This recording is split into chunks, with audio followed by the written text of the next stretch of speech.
दोस्तों 2014 से पहले आप एक नाम बार बार सुनते थे, वो था काला धन, जिसे देश के नेता अपने देश से लूटकर बिजनेसमैन टैक्स बचाने के लिए भारत के बाहर स्विस बैंक में जमा करवाते थे। इधर स्विस बैंक का नाम थोड़ा कम आ रहा है, लेकिन हमने सोचा चलो आपको बता दें कि आखिर क्या है ये स्विस बैंक और कैसे इसमें लोग पैसे को जमा करवाते हैं, और क्या आप भी इस बैंकों में खाता खुलवा सकते हैं।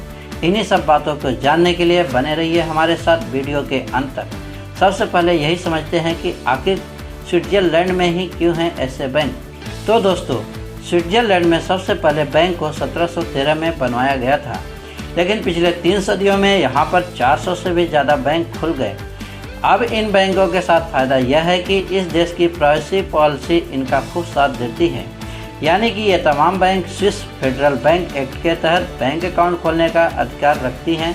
लेकिन हम जिस स्विस बैंक की बात करने वाले हैं वो कोई आम बैंक नहीं है।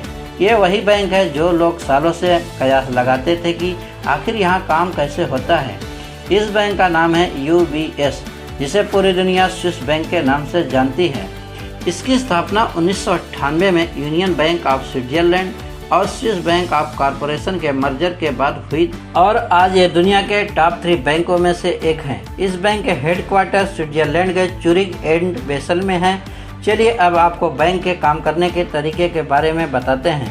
तो दोस्तों, UBS यानी कि स्विस बैंक भी वही काम करता है जो दूसरे बैंक करते हैं, सिर्फ इस बैंक के नियम और काम करने के तरीके थोड़े अलग हैं। जैसा हमने आपको पहले ही बताया था कि स्विट्जरलैंड के बैंक 1713 से चले आ रहे हैं। बैंक सीक्रेसी के कारण कानून सख्ती से पालन करते हैं, लेकिन इस बैंक के साथ सख्ती बाकी बैंकों से ज़्यादा ही है। यानी इसे ऐसे समझते हैं कि अगर किसी ने स्विट्जरलैंड में अपराध नहीं किया है तो उसके बारे में बैंक कोई भी जानकारी शेयर नहीं करता, यहाँ तक कि स्विस सरकार के साथ भी नहीं। यही कारण था कि दुनिया भर के रईस इस बैंक में अपना पैसा जमा करवाते थे और उसकी जानकारी दुनिया भर से छिपी रहती थी। लेकिन 2017 में पूरी दुनिया ने जब स्विट्जरलैंड पर दबाव बनाया तो स्विस गवर्नमेंट को इस कानून को ढीला करना पड़ा, जिसके बाद स्विस गवर्नमेंट ने नियम बनाया कि स्विट्जरलैंड का जिन देशों के साथ कॉन्ट्रैक्ट होगा उनके साथ वो सारी इंफॉर्मेशन प्रोवाइड करेगी जो कॉन्ट्रैक्ट में शामिल देशों को चाहिए। अब यहाँ सवाल यह उठता है कि जिस स्विस बैंक को काले धन का स्वर्ग कहा जाता था, आखिर ऐसा कैसे कर लेता है कि पैसे और ब्लैक मनी जमा करने वाले के बारे में कोई डिटेल किसी को पता नहीं होती। तो दोस्तों, इसका जवाब है यहाँ का सीक्रेट कोड। अब आप कहेंगे कि सीक्रेट कोड क्या है, तो आपको बता दें कि इसे नंबर अकाउंट के नाम से भी जाना जाता है और इसे ही सबसे सुरक्षित तिजोरी भी कहा जाता है। आज तक आपने जितने भी काले धन के किस्से सुने वो इन्हीं नंबर अकाउंट की वजह से पॉसिबल हो पाए हैं। आइए समझते हैं कि नंबर अकाउंट को। तो दोस्तों, ये ऐसा अकाउंट है जो 2 लेवल पर काम करता है।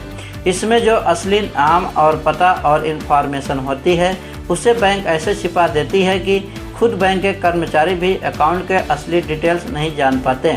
अब इसके ऊपर आती है वो लेयर, जिसमें अकाउंट होल्डर को 4 डिजिट का नंबर और उसके साथ अपने मनपसंद कोई दूसरा नाम चुनने को कहा जाता है। इसको एक एग्जाम्पल के तौर पर समझे तो मान लीजिए आपने खाता खुलवाया तो आपकी सारी डिटेल्स लॉक हो गई, जिसके बाद आपको एक 4 डिजिट का नंबर दिया गया।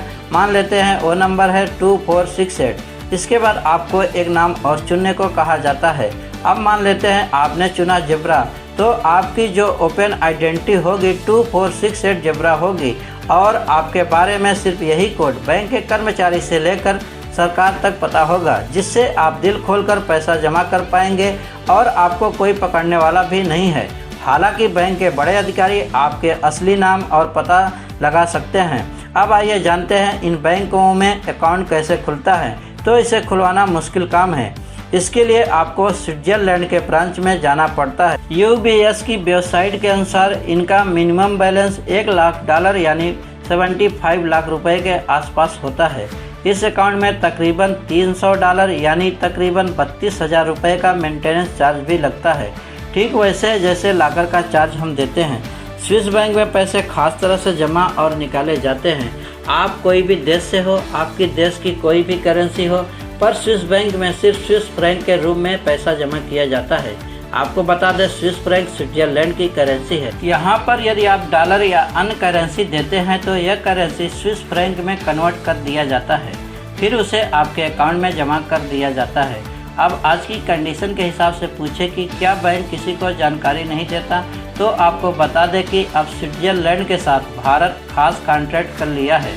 इसके मुताबिक स्विट्जरलैंड में अपने बैंकों में पैसा जमा करने वाले भारतीयों और कंपनियों की जानकारी भारत के साथ साझा करेगा। एक कॉन्ट्रैक्ट साल 2018 में लागू हो गया है।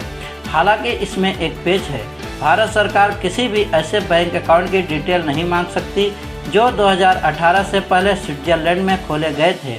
हालांकि मज़ेदार बात यह है कि 2019 में जब पहली बार भारत सरकार को स्विस बैंक में भारतीय खाता धारकों की लिस्ट मिली तो सरकार ने भी नाम और डिटेल बताने से मना कर दिया। सरकार का कहना था कि इन इन्फॉर्मेशन को शेयर करना प्राइवेसी पॉलिसी के तहत आता है, यानी इसे गुप्त रखना इनकी जिम्मेदारी है। दोस्तों, आपको आज का वीडियो कैसा लगा हमें कमेंट बॉक्स में ज़रूर बताइएगा। और अगर अभी तक आपने इस चैनल को सब्सक्राइब नहीं किया है तो सबसे पहले इस चैनल को सब्सक्राइब कर लीजिए और बेल आइकन का बटन दबाना बिल्कुल ना भूलें, जिससे हमारे चैनल के लेटेस्ट वीडियो सबसे पहले आप तक पहुंच सके। मिलते हैं अगले वीडियो में, तब तक के लिए जय हिंद।